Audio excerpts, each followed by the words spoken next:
How's everyone doing today? Hopefully this video, you're just looking up for the Bad Boy Avenger.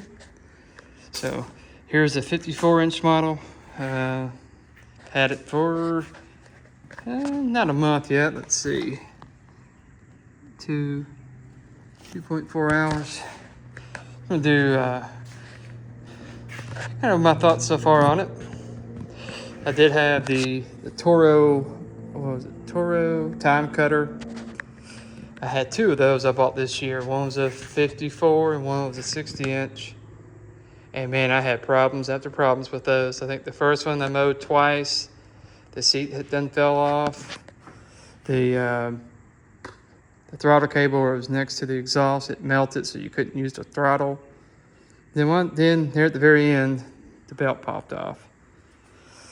So then the next one, 60-inch, had some swapped out parts on it. The seat didn't match. Didn't have a hitch with it. There's something else too that was swapped out as well. So took it back, went with this model here. So some of the things now, I know that the Toros do have some pretty good decks. You can stand on them. This one does too. I think the ones I got was right around, I think that 60-inch was $39,900, so right around $4,000. This one right here was $5,100. So it is a little bit of a bump on price. Sorry for my building, it's kind of a mess. But so some of the things so far I have liked is, I know with the Toro, you had the little pin you had to put in for the adjustments. This one here, pretty much you push on that, you can set this little dial to whatever you want. So right now I got it set to 4.5, but you can just spin it. Very easy.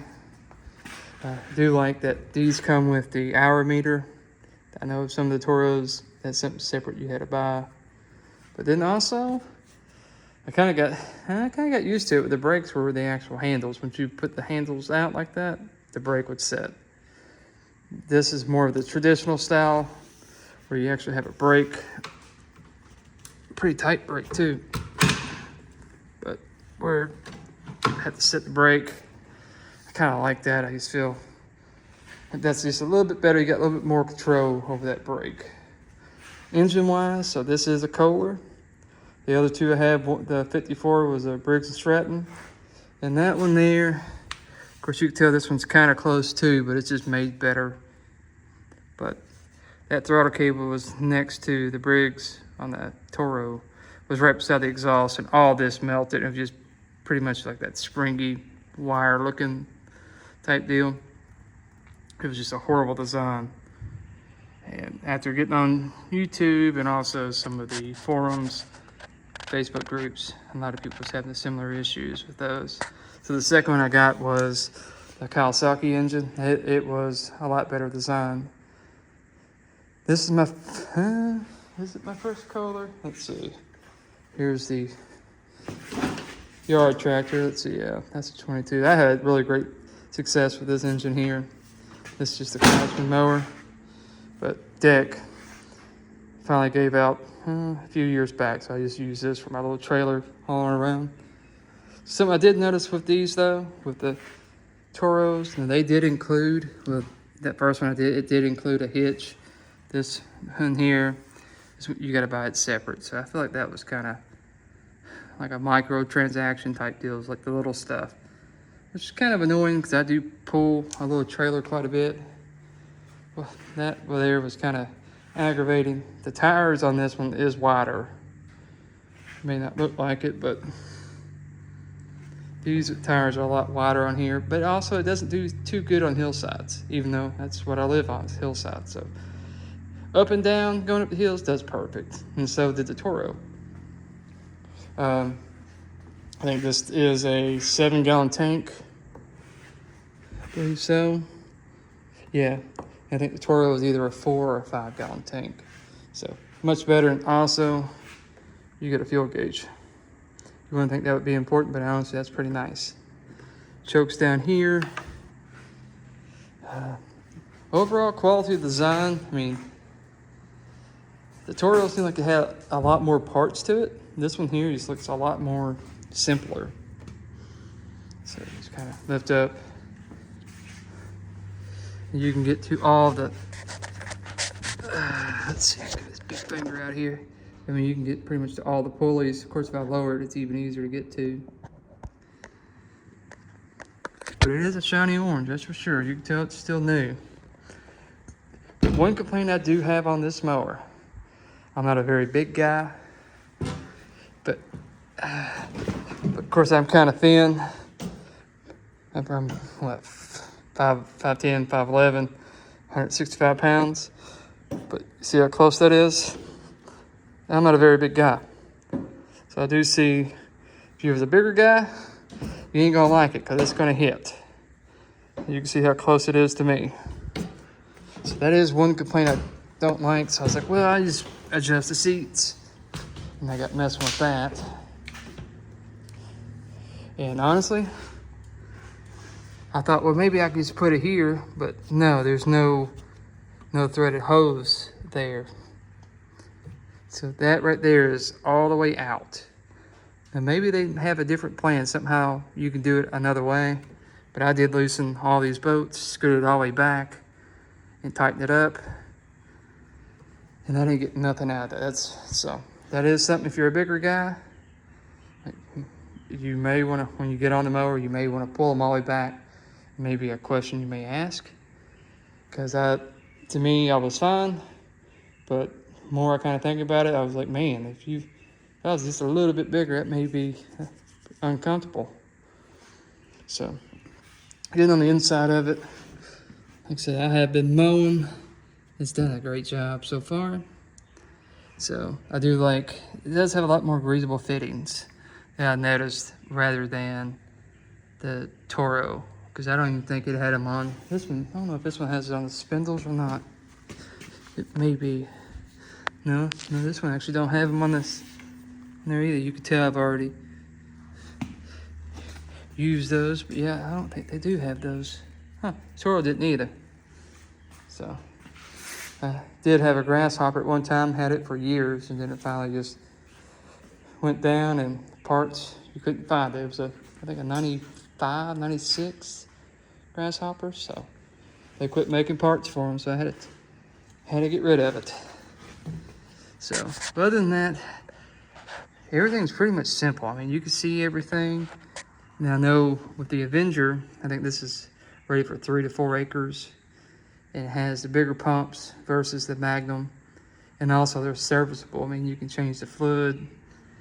And so that was kind of a selling point for me to know once those pumps start giving you a little trouble, at least you got a chance to change them before you do have trouble. So I know some of the cheaper models, they don't have that ability to do that, to change out the fluid and maintenance. Air filter, it's very easy to get to. Pop it out. So a lot simpler than the older models. So I do like it was made in the USA, but also global parts, but this has something USA on it, so that's always a little bit better feeling per se. Well, yeah, I haven't took any of that off yet.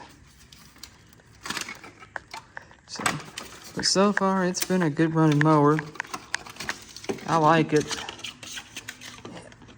I would recommend it to someone maybe looking to get a mower. Of course, I know they have their more premium editions, which may work out a little bit better for you, but this was kind of more in my budget range.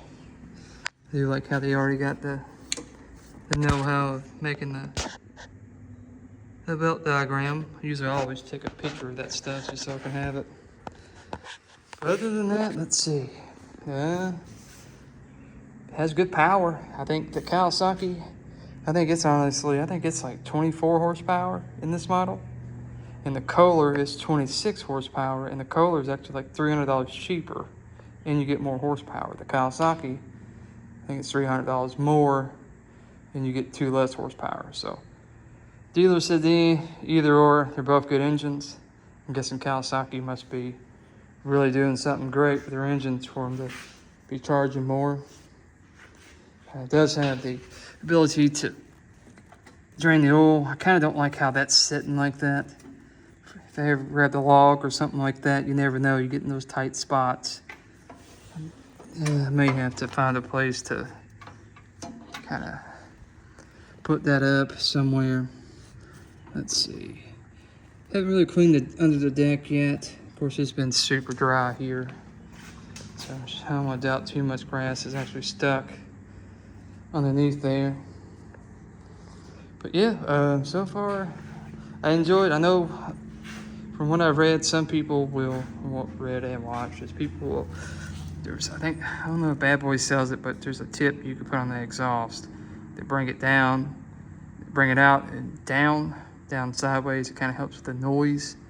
I'm halfway deaf, so it doesn't really bother me too much. But I could see how that could be kind of, maybe blow it out back or something like that. That would be kind of, I don't know, down. I'm not real for sure. But apparently, to people with good hearing, I guess it's pretty loud. To me, like I said, it sounds like a lawnmower. Yeah, let's see.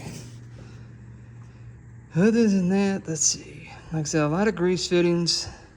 So we got those two there. I've seen several more. Of course, I'm trying to show you them. I'm already forgot where half of them were. But I do like grease fittings. I am a big fan of that. Not real sure what that there is. I had to take a look at that. I'm not real sure what that canister there is. The hoses go to something. I'm not real sure what that does. I had to take a look at that. Adjustments are pretty simple to make, especially on the brake. And honestly, the older I get, the more simple you can make, the much better it is.